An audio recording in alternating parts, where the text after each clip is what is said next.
the April meeting of the Logan-Cache Airport Authority Board. Chairman Zook is out of town and has asked me to chair this meeting. I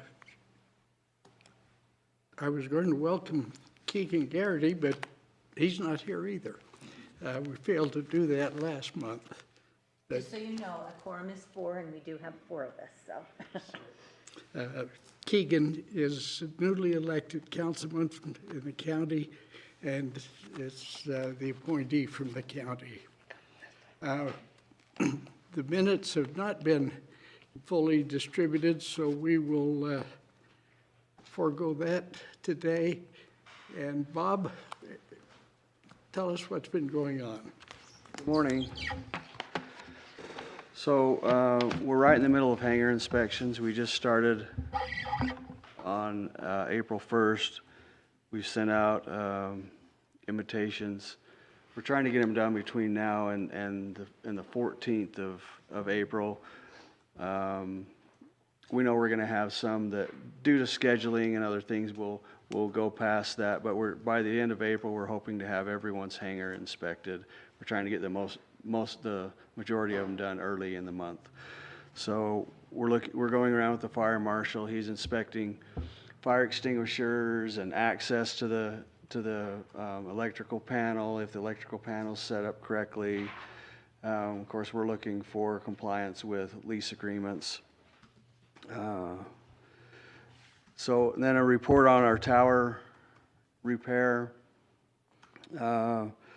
The contractor informed us that Bennett's Glass, who was originally going to provide the glass, has backed out.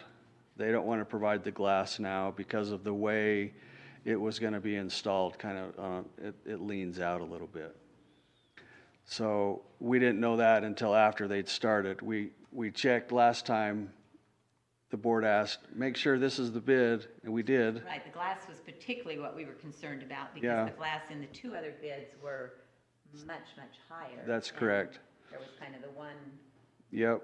So And questioned that. And we followed up on that, and we got the answer that, yeah, this is the bid. Moving forward, Gordon's Glass is not offered, but they were approached, and they said that they can do the glass untinted, and then the total would be $31,000 for the whole project, which is still below what the original bid was. Or if they tinted it, it would be $39,000, which would be $7,000 above what the original bid was that we accepted, but still below the $48,000 of the grant. So I want to know. And are we certain the angled glass? I mean, that makes me a little nervous if one glass provider says they won't provide it because of are there reasons for that? I don't know. I kind of wonder if they weren't making the money that they wanted, and so they came up with an excuse. This is me speculating. I don't know, but Again, a bid's a bid. yeah. That's kind of where we're at. We can talk about that, and So is tinted preferable? I think so. But no one really uses the facility. I mean, it's essentially a cosmetic upgrade just so it doesn't look. Yeah. So we could do the untinted. It would just be hot up there, but no one's up there. So What have we previously approved? Up to what dollar amount? it was 32 and change. So with the untinted, it would be 31 and change. With tinted, it would be 39 and a little bit. And that tint it's a glass tint, it's not a film? Yeah. Is that what you're talking about? It's a tint. I believe so, yeah. So it's a plexiglass that's going in there. So just wanted to bring that up with the board, let you know where we're at with that, get some And guidance. That's still within the grant, Yes, so With the lower amount, correct? both amounts. both amounts. I would just as soon go tinted myself. Would you? Okay. What would the cost be to put in the regular glass at 31 and have an aftermarket film for the cosmetic? Haven't checked that. That may be a good way to go. Whether The one thing I worry about is the weather and everything else. It's at an angle, it's just gonna be, to my mind, it's just worth it to do it before we put it in. But that's me. Anyway, that's where we're at. So, as long as the grant will cover it, Agreed. I mean, so do you need a motion from the board perhaps to go ahead? I came for guidance, if that's what needs to happen. So I'd move approval that we switch to the tinted glass at the higher cost as long as it stays within the grant funding that we have. Okay. And I'll second that. It's been moved in second. We proceed with the tinted glass Okay. on the tower. All in favor, say aye. That Thank you, Mayor. passes. Okay, on to the next thing. We've been busily out there. So last year, one of the, when the FAA came to town and did our 139 inspection, one of the things they mentioned to us was at the edge of the taxiway or the edge of the runway where the dirt comes up to it, you can't have more than a 2-inch drop. And so we've been out there raking dirt back up, and it's been quite an exhausting job. So my staff and I have been out there this week, starting at 6 a.m., because that's when we can close the runway down, least impact. We've closed the runway down from 6 to 8, and we've been out there just raking as fast as we can go. And of course, we've already been doing taxiways because we can do that with the runway open. So just so you know, we're already preparing for whenever Andrew comes back to town. So we're in shape to pass with. We want him to come to town and say, "Oh, I'm going to Logan. Where am I going to eat while I'm there?" Instead of, "Oh, I'm going to Logan. What am I going to find?" So that's our plan.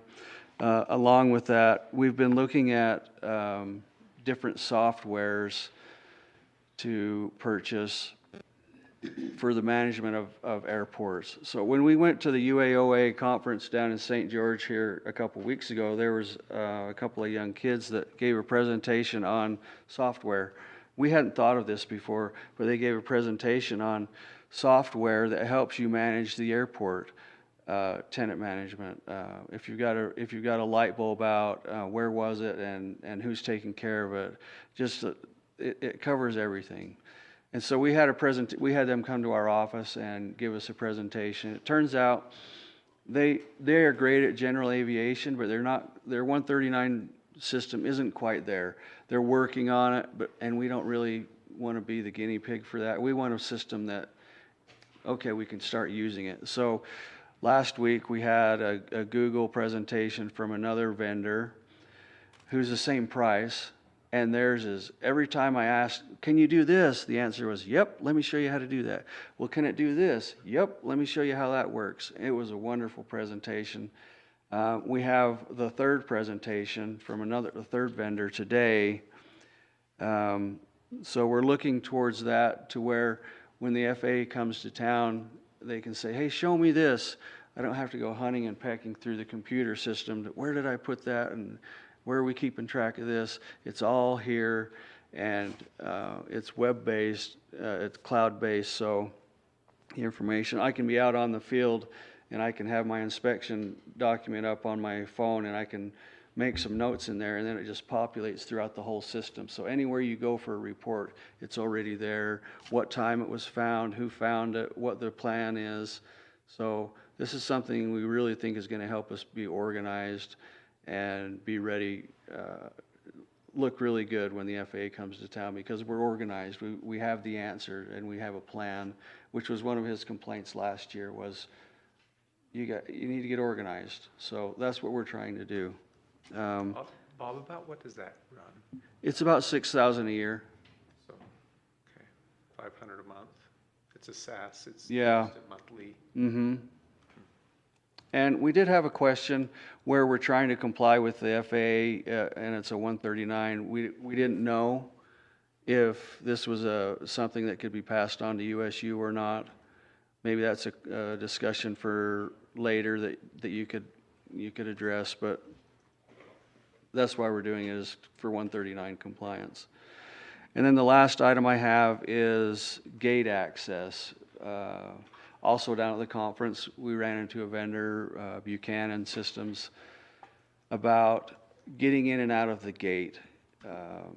So right now, we've got a contractor down there working on one of the hangars, well, the tenant does, and they've got the gate code.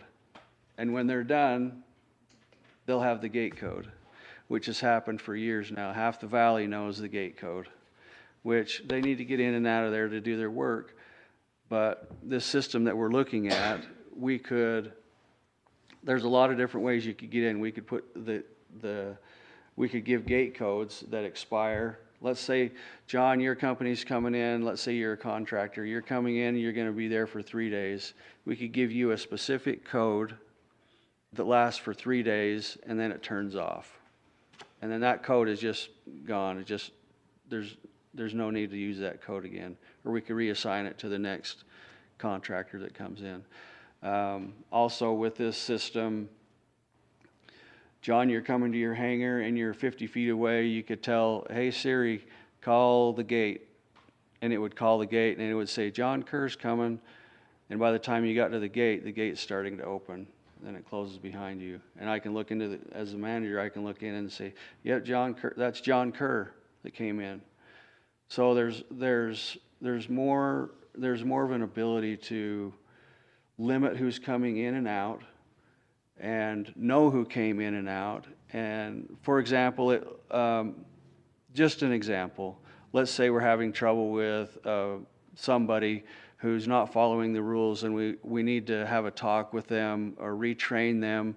We could say, hey, they're not answering their phone, there's no way to get a hold of them.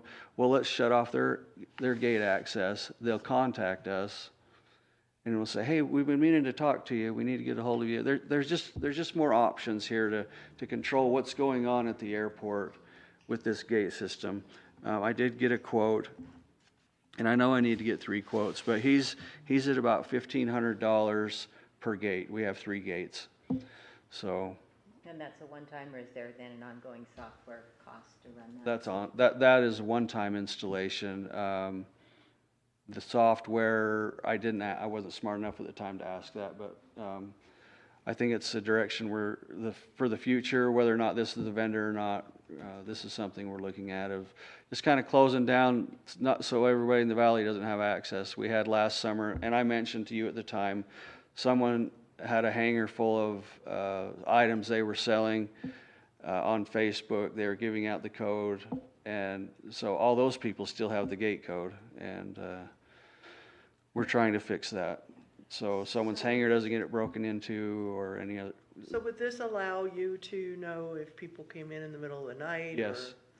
So you would Anytime that gate opens, I can look up on the computer who it was. And we're thinking about doing the phone-based because pretty much everyone has a cell phone. And Jeannie, if I wanted you to go to my hangar, I'm not giving you my phone. Right. Right? I would give you my card or my gate pass, or I'd tell you my code. Yeah. And then it's back open again. So if we can limit it to, okay, this person is allowed to be in here, or they come in with the hangar owner, okay, that's fine. So we're just trying to limit the access to what it should be at an airport. Well, I understand that. Yeah. Yeah, I completely understand. Yeah. Any questions on anything I've talked about? Real quickly on that, Bob, do we have, and I haven't heard and I'm not aware of any thefts, or do we have any break-ins? We had a break-in last fall. A hangar was broken into. They came to me, hey, our hangar got broken into. Of course, at that time, I can't do anything about it, except offer my sympathies. What did they get? Do you know when was the last time you were in there? When do you think they broke in? Things like that. Have you gone to the police? Do they know what they were looking for in that particular hangar? They stole some equipment. Yeah. So. I Bob, got I'm a- sorry, Mr. Yeah, Chair. I got a call from a deputy about midnight indicating that there were a couple of kids riding their motorcycles up and down the runway, and were they authorized? When was this? And Yeah. Was this a while ago? he ended up chasing them to one of the hangars. and we ultimately caught them. But they were in using the well-known gate code, and that was a good place to race, Yeah. so. That's what I have to report. If you have any questions, I'm willing to answer them now, or if you want to come to me afterwards. So you'll bring that to the next meeting once you have pricing on those gates? Yep, Awesome. yep. Board, I wonder, doesn't sound like we have very good surveillance or CCTV on premise Okay, or any. so as a part of his presentation was putting cameras at the gate. So there's two ways he can do it. One, he can put a SIM card in each camera, so that means cell service. So there's 3 individual monthly bills for that.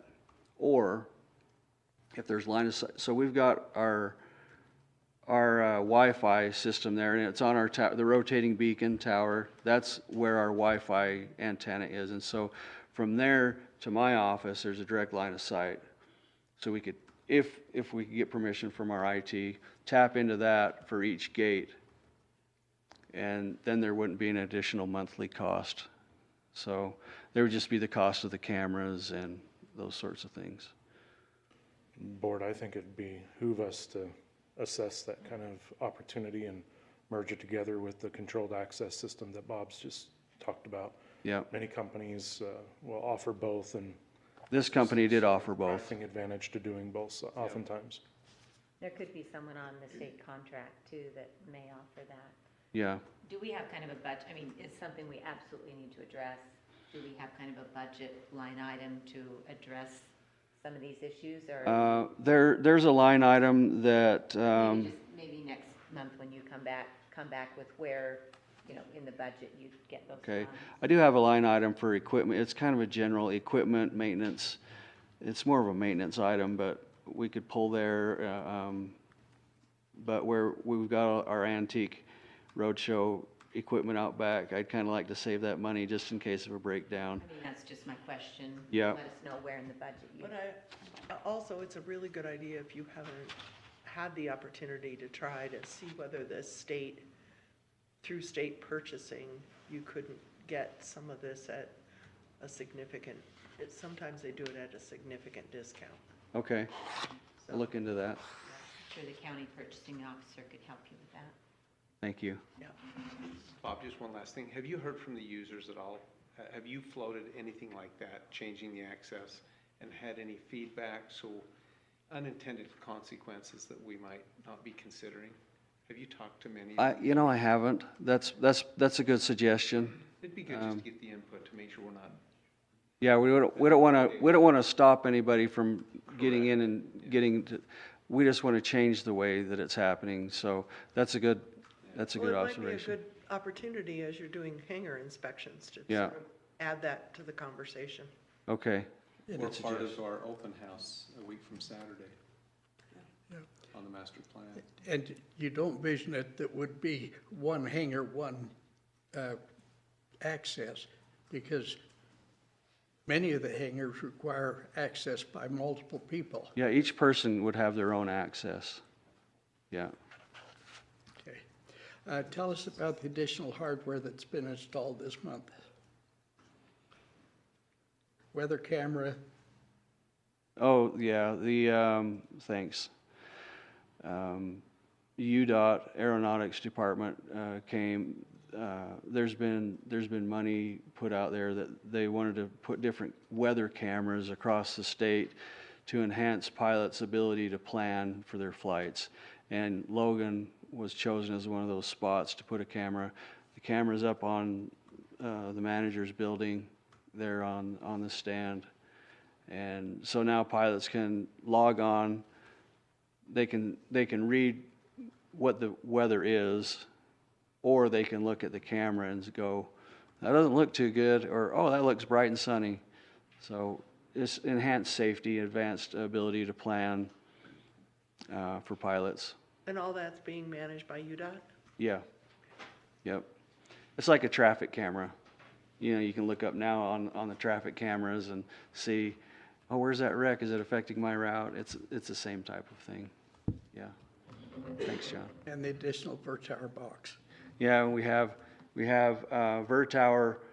We'd been having a couple outages with Vertower where, for whatever reason, the antenna was sketching out, and so they sent us a backup. So we now have two Vertower antennas that collect who's coming, who's going, and Vector, the people that were doing the landing fees through, also wanted some more redundancy, so they sent a third one. Now we have three antennas where we had one before to capture who's coming and who's going. Okay. And Any other questions? we're building a based aircraft. As we're doing our hangar inspections, we're building a more extensive and complete based aircraft list. So anyone who's based at the airport is excluded from the landing fee. Another good reason why we're trying to get this done by the end of April, because we're trying to go live with the landing fees for non-based at May 1st. Okay. Any other questions? Okay, thank you, Bob. You got it. Mayor, would you like to, Sure, introduce the yes, discussion on perhaps changing or adding, some board membership. As Brett Hughey and David Zook and I have kind of negotiated with the university over the Part 139 status, over them, paying for that and being involved in some of the airport things. We've just, we've talked a little bit about the future of the airport and, certainly perhaps a need for a tower given the use. And, the university is one of the heavy users, but a tower could also be beneficial to everyone who runs the airport. And, if they were involved, we're just talking, how does that get funded? You'd probably need some legislative help, and the legislature has really been focused on, helping universities if they provide programs that have jobs, and clearly aircraft, pilots, mechanics, management, those are things that USU is already training for. Actually, I don't think the mechanics is already there, but could potentially be.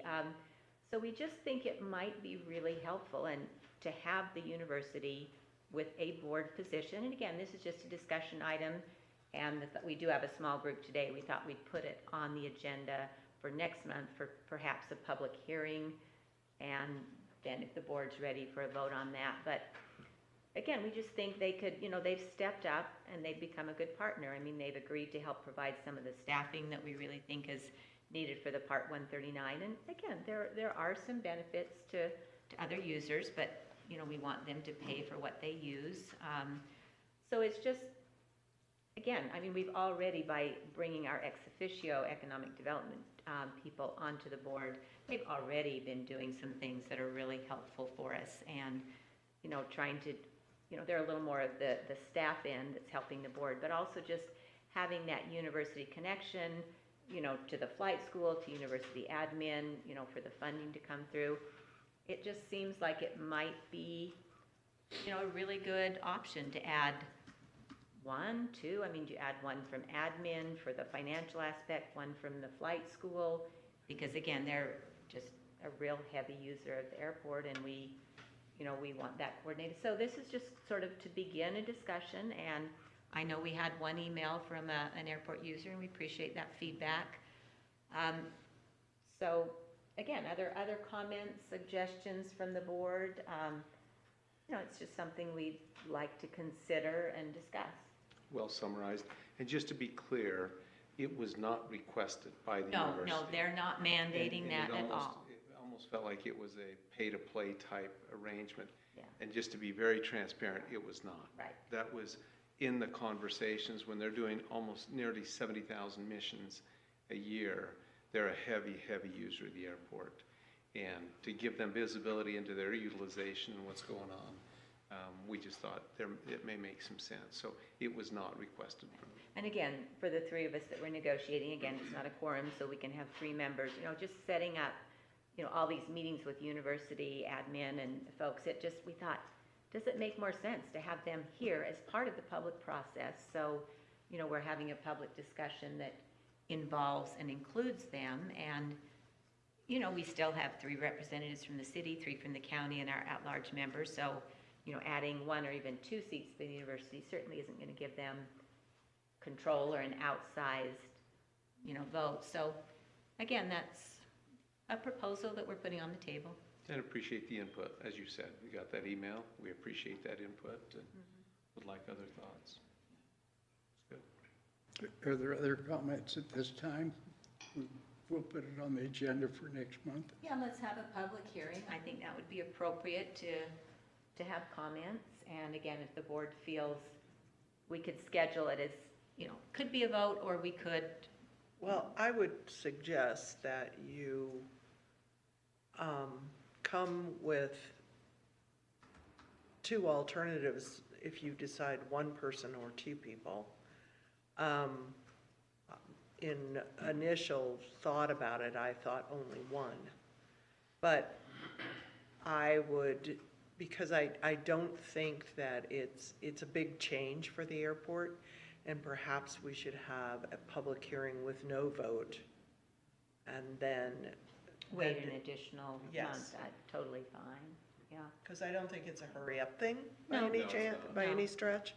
And I do think it is important for the community and the users of the airport to have input onto a change of that magnitude in the future of the airport. And again, this is a proposed amendment to the interlocal agreement, so it would have to go to both the city council and the county council for approval.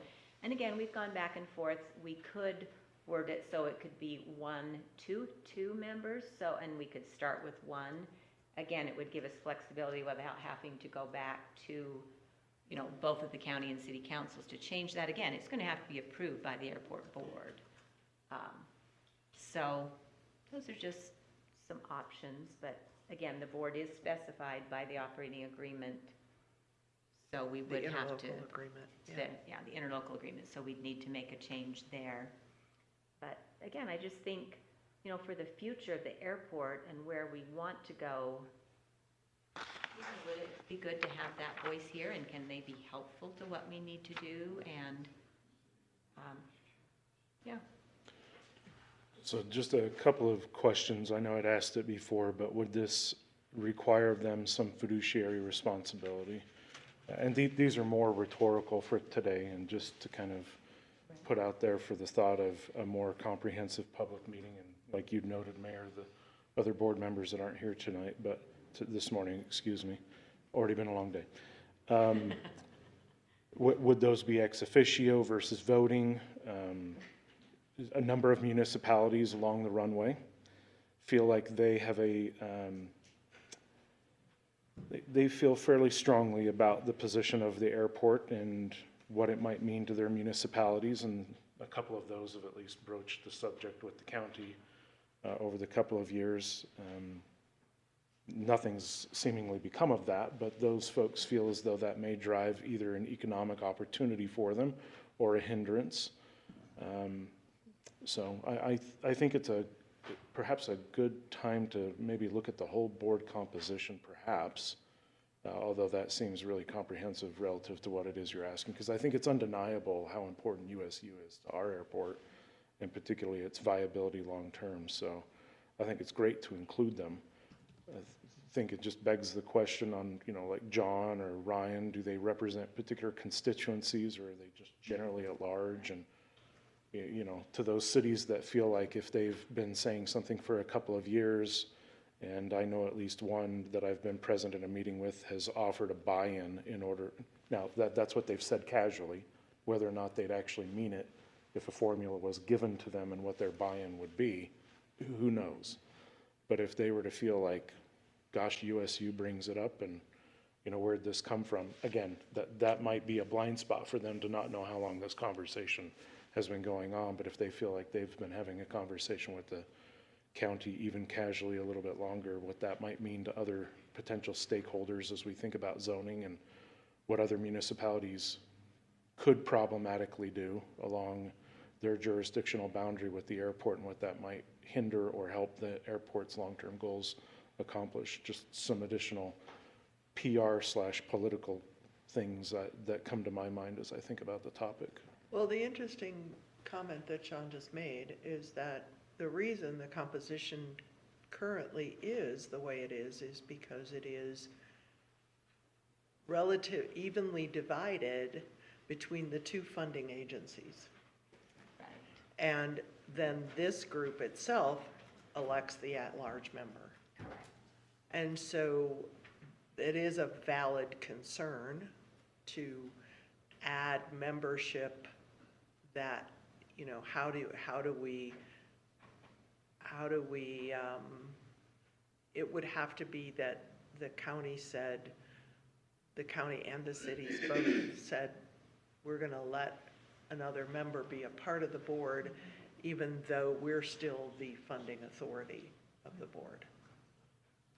And again, the appointment could be done by the, you know, I mean, all the other appointments other than the at-large seat are either done by the county or by the city.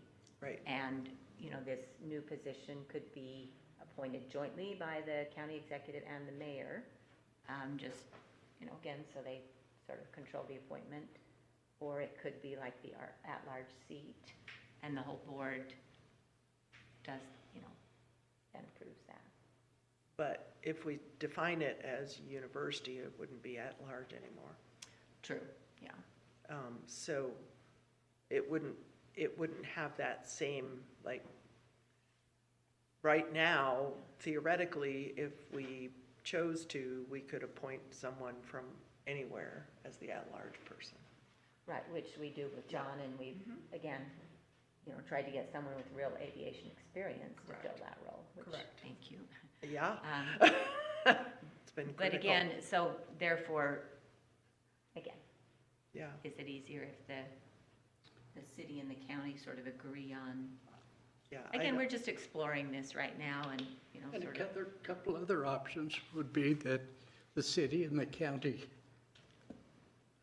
appointment, rather than a citizen, city or county, use their third appointment Yeah, for the university.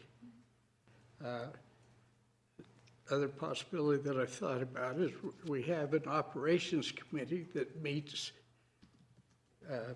as needed to address operational concerns involving the university, involving the glider community, including the FBO.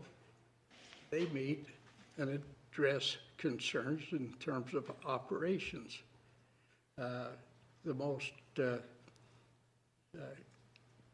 beneficial meeting that they had was at the time that the helicopter training began.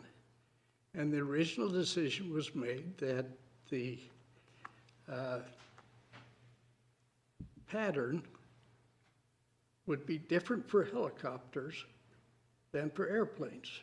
Helicopters would fly a right-hand pattern, and the airplanes would fly a left-hand pattern. Well, that created some interesting interaction. I bet it did. But it was an approved method, that one of the approved methods that the FAA allowed. But it didn't take long before this committee met and decided that we could minimize that interaction if everybody flew a left-hand pattern and offset them in terms of altitude and also laterally. But that is an example of how an operational problem was addressed by this committee. And so possibly as an alternative to increasing or changing the makeup of the board, we could expand or more formalize this operational committee to include more university representation. That's true. Another way to approach it. A concern, and Brett refers to this, that it was not a pay-to-play. The money that was contributed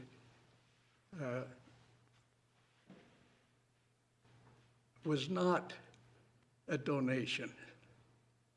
It was a reimbursement for costs that had been incurred by the airport for on behalf of the university charter operations.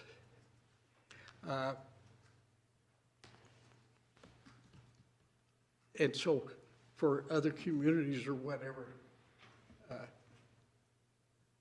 just to buy in for North Logan. Well, I didn't name a particular municipality, so Yeah. just so that's be not clear. part of public record. That's what this was. Okay, okay. Did you get the quotes? Should they wish to become a funding member of the board, that would be, though similar, would be an entirely different basis than the reimbursement that we received from the university. But I like Jeannie's suggestion that we approach this with a public hearing at our next meeting. We've had some options that have been offered. We encourage input from the users, you people, and we appreciate your attendance to each of our meetings because it shows the interest that you have in the airport. And then actually bring it to a vote at some subsequent meeting after that public hearing. Other comments today? Okay. Judd, there's never been a period when we've been dealing with the FAA on so many different grants. Correct. Right now, we've got 4 things going on right now. One of them is not FAA, or it is the Taxiway Charlie. That's a state-funded grant. That project is underway. We're about 40% of the way through the preliminary design. So that's going along well. Hopefully get it out to bid here in the next couple of months. The next one is Taxi Lane Kilo. That is an FAA-funded project. Because of the scope of the project, it requires an independent fee estimate by a third party. So that's currently underway. I'm not sure who's doing it, but it's basically here's what this project we think will cost to design and construct. But you need to get a third party's perspective on it to make sure that it's fair and reasonable. So that's underway right now, and we'll keep that one going. There's an SRE project, snow removal equipment, and that project is kind of morphed a little bit. It had a kickoff and started down the line a couple months ago with acquiring a large broom. And then position kind of changed, so now that it's going to go from a broom to the possibility of getting a new full truck, like a 10-wheel dump truck with a plow. Because of that significant change and because of a shuffle of FAA personnel, we kicked off the project like it was a brand new project again. So you now have a new engineer from the FAA working for the airport. His name's Eric Trinkline. He's not new to the FAA. We've worked with him for years. He's been with addressing mostly the southern part of the state. But so he's very familiar. I worked with him back when I was a manager. He was actually my engineer. He used to work for our company before joining the FAA. So I've known him for well over 10 years, 15 years. Very capable engineer. So we kicked that off with him about a week and a half ago. And also the airport master plan. Or actually, well, last engineering project is the paint, and we're just waiting for the appropriate weather so that can happen. Probably later at very end of this month or next month, we'll likely be able to get it scheduled with appropriate weather to get the painting done. And then finally, the airport master plan. It is going to have an open house next Saturday at 10 a.m. And it's basically, we'll have kind of large poster boards up of different ALP sheets. And we're going to be there just to answer questions for the public. It truly is, hey, the Technical Advisory Committee did a lot of work over this project and getting up with the finalized plan. So we're presenting that to the public. If there's any last suggestions, they can be addressed, not necessarily incorporated, but definitely addressed. And really gets to showcase what is going to be the plan for the next roughly 20 years, is the timeline of the airport layout plan and the airport master plan. I believe Brett suggested we do that from 9 to 11. Is that not what you said? Or That's right. 9 to, okay. 9 to 11, and that will be in the lob hangar. Well, we've had a little snag on that. Yeah. We have a little snag. We're doing some construction. Oh. And if we don't have another place, then I'll just have the contractors clean up their stuff and get out of the way. But if there is another place. Well, probably leading edge, because that's where most of these people will be at 8 o'clock anyway. And so, without talking to Scott first, is now would be a good time to object, Scott. Happy to have you. And we can do no light here for this here. Okay. 9 a.m. next Saturday. And you'll just have signage there, sort of pointing people where to go. We'll coordinate with Bob to get appropriate head this way kind of signage Excellent. Everyone should have the gate. on the 12th, correct? So maybe we send out a remind, I mean, I don't know how many people are on your airport board mailing list and also posting it on the Facebook, you know, on the website. If we can maybe get the location confirmed and then Yeah, add that. we've already built a flyer that we're gonna be posting, sending out on our email list. Great. That's something that's already been So planned. we just may need to change the location. it Right, and sounds the like. time. Okay. Thanks, Scott. Any other questions for Judd? Nope. Baron, any updates, or we're still on schedule? I'll come to the microphone real quick here. Yeah, so we're going to start going to bi-weekly meetings, but we are on schedule for Saturday, the 28th of June. And we're still moving forward with plans. We're just a little bit behind in some of our publicity. We're trying to get some things worked out with the Division of Aeronautics because we're trying to call it a Training and Education Summit. That's what they've settled on. So they were trying to negotiate some things. But that's going to be Friday, the 27th. And then we'll start that evening with an event at the USU FL9 hangar for all our performers, give out the annual awards. So we're finishing that up. And then Saturday will be the Cache Air Fest. Okay, we've got some interesting aircraft coming in. We sure do. Scott Weaver on the committee has coordinated, and so far B-17 and the B-25 are committed to coming up. We've also got the air show performers, Brad Worston, Barry Hancock, and Carl Gashler with Red Thunder, Danny Sorensen. Talking about the Morgan Air Force group to Air do demonstration, air demonstration. which is different than an air show. Correct. Airport open house with aerial demonstration. So that's why we're calling it an Air Fest. Yeah. So that's just the exciting things that are moving forward with that. So in the next 2 weeks, you'll see the publicity come out. Appreciate it. Appreciate the support and making sure we coordinate construction. Can Okay. you just answer a question for me, because I'm obviously a novice? So do we have to have the longer airport? I mean, could those two aircraft land at our airport if we didn't have the Part 139 airport? I'm just curious. So they don't need No, necessarily yeah, need the longer. charter is separate than that Okay, because, thank you for educating me. but we'll have a much bigger announcement next month's meeting. We'll have some posters and flyers and we'll let you know what we're doing. Okay. Bob, is there anything special we need to be doing as far as the airport to support that? Not that I know of. I know we're gonna have to shut down the airport that day, close the runways, so that'll come from us. Of course, we're available to help with whatever you need. Yeah, there will be As far as I coordination. know, they've been planning everything.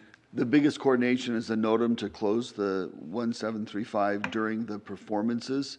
So there will be some advance notice with that. And the major coordination is just bringing the folks to the abandoned runway for parking, extra porta potties, getting the food trucks out there, coordinating with the barriers so that there's a separation between the air show on 10/28 and the public, and just coordinating extra.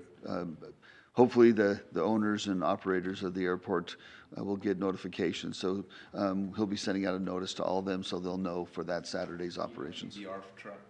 Yes, as actually, do you need the ARF truck? We'll get supplemental during the performances from downtown. We'll need some law enforcement, have to have a medical ambulance or paramedic there. All that will be coordinated with the city. And we've done this. So my closing thing is, we're looking for additional committee members and some funding and donations, to help out. I know last time in 2015, the Airport Authority Board provided a couple $1,000s to help provide some of that support at the airport. Leading Edge provided some support and fuel, and he's already committed to helping some of the air show performers with discounted rates. So, but anybody who would like to help see this event, I'm looking for a donation or fundraising person on the committee still. And anybody's welcome to be on the committee. You're welcome to stick around at 9:30 afterwards, and we're going to meet in the room over here. Okay, thank you. Thank you very much. Appreciate it, Scott. Any other items? Yeah, I was on for last month, but I mixed up the time. Yeah, I'm good. I'm just here for USU's annual Run the Runway on the. Tell us who you are. My name's Matthew Lacey. I'm just the president of Alpha Row. It's a club at USU. There's the annual Run the Runway thing that we try and do every year, and we're trying to propose to shut down 10 and 28 on September 13th at 8 to 10:30. And then I know there's supposed to be construction at that time, so if we could work out anything in any way, we just try and keep it annual.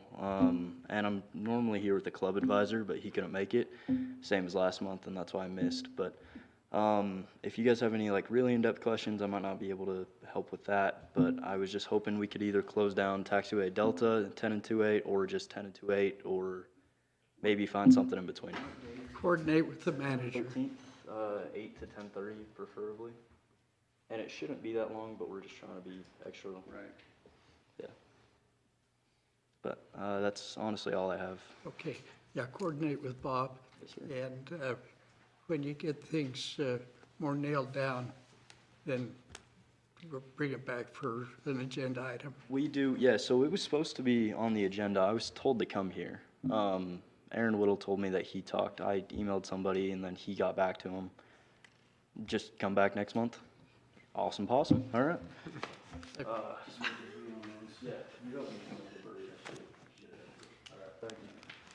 We should have known better than to have a meeting on spring break.